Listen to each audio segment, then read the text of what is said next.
Hello guys, మనం ఈ వీడియోలో టపుల్స్ గురించి క్లియర్గా అర్థం చేసుకుందాం. ముందుగా టపుల్స్ అనేవి ఒక డేటా స్ట్రక్చర్స్.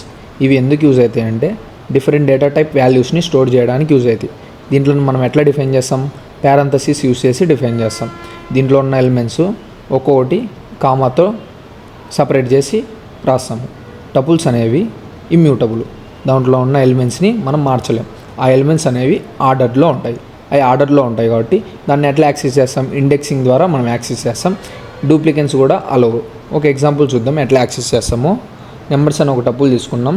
ఇక్కడ ఫస్ట్ ఇండెక్స్ పొజిషన్లోది నెంబర్స్లో ప్రింట్ చేస్తే 20, థర్డ్ ఇండెక్స్ పొజిషన్లో ప్రింట్ చేస్తే 40. టపుల్ క్రియేట్ చేసిన తర్వాత దాన్ని మాడిఫై చేస్తామా? చేయలేము. ఎందుకంటే అది ఇమ్యూటబుల్ కాబట్టి. దాన్ని మాడిఫై చేయడానికి ట్రై చేస్తే టైప్ ఎర్రర్ అనేది వస్తుంది టపుల్ని. దీన్ని ఎట్లా చేంజ్ చేయాలా? ముందు టపుల్ని లిస్ట్లోకి మార్చాలా. ఇక్కడ చూడండి ఎగ్జాంపుల్. లిస్ట్లోకి మార్చిన తర్వాత దాంట్లో పర్టికులర్ ఇండెక్స్ పొజిషన్లో ఉండేది వాల్యూ మార్చి ఆ లిస్ట్ని మళ్ళీ టపుల్లోకి మార్చి అప్పుడు ప్రింట్ చేయాలి. దీనికి ఒక రియల్ లైఫ్ ఎగ్జాంపుల్ చూద్దాం. లాక్డ్ చేసిన బాక్స్ లోపల ఉన్న ఐటమ్స్ని మనము చేంజ్ చేస్తామా? చేయలేము. ఎందుకంటే అది లాక్లో ఉంది కాబట్టి. మనం ఇప్పటి వరకు టపుల్ అంటే ఏంటో తెలుసుకున్నాం. టపుల్ని ఎట్లా క్రియేట్ చేయాలో తెలుసుకున్నాం. టపుల్లో ఉన్న ఎలిమెంట్స్ని ఎట్లా యాక్సెస్ చేయాలో తెలుసుకున్నాం. నెక్స్ట్ టపుల్ని మాడిఫై చేస్తామా చేయలేమో తెలుసుకున్నాం. నెక్స్ట్ ఇప్పుడు టపుల్ మెథడ్స్ గురించి తెలుసుకున్నాం. మెయిన్గా 2 ఉంటాయి: కౌంట్, ఇండెక్స్.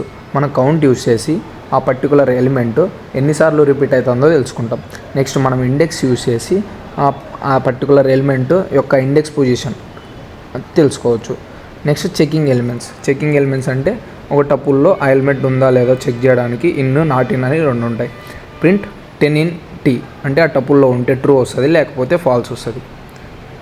నెక్స్ట్ టపుల్స్ని ఎప్పుడు యూస్ చేయాలో కొన్ని రియల్ లైఫ్ ఎగ్జాంపుల్స్ చూద్దాం. Student record. దాంట్లో స్టూడెంట్కి సంబంధించి కొంచెం ఫిక్స్డ్ డేటా ఉంటుంది. అట్లనే డేస్ ఆఫ్ వీక్, డేస్ అనేవి మారు, అవి కానీ ఫిక్స్డ్. అట్లనే GPS లొకేషన్స్, RCB కలర్స్, ఇవి కొన్ని ఎగ్జాంపుల్స్. మనం టపుల్కి లిస్ట్ కంపారిజన్ చూద్దాం. టపుల్ లాక్డ్ బాక్స్, దాంట్లో ఉన్నట్టు చేంజ్ చేయలేం. లిస్ట్ ఓపెన్ బాక్స్, దాంట్లో ఉన్నట్టు చేంజ్ చేయొచ్చు.